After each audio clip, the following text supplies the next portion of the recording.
আপনি জানেন বেনামাজি যখন মারা যায় কবরস্থান পর্যন্ত আল্লাহর কাছে দোয়া করে এই মুর্দা যেন আমার এখানে না আসে। আমার জীবনে আর কি হইল যদি আমি মরার পরে কবর পর্যন্ত যদি আমাকে না চায়? কি করলাম সারা জীবন?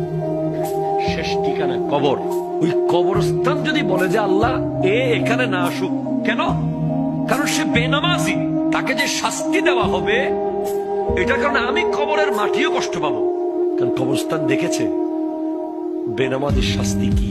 হাদিসে পাকে আছে ইন্তিজারুস সালাত বাদাস সালাত, এক নামাজ শেষ করে আরেক নামাজের অপেক্ষা করা, মাঝখানে যে গ্যাপ, ওই গ্যাপের মধ্যে আল্লাহ সমস্ত গুনাহ মাফ করে দেয়।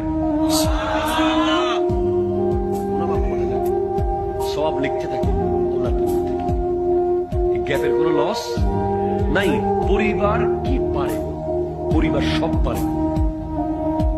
Your father and your mother, the first university of you.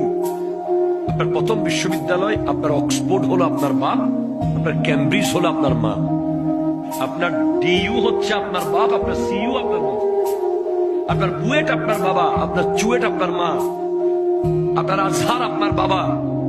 বাবা কৃষক হতে পারে, নো ম্যাটার। বাবা রিক্সাওয়ালা হতে পারে, নো প্রবলেম।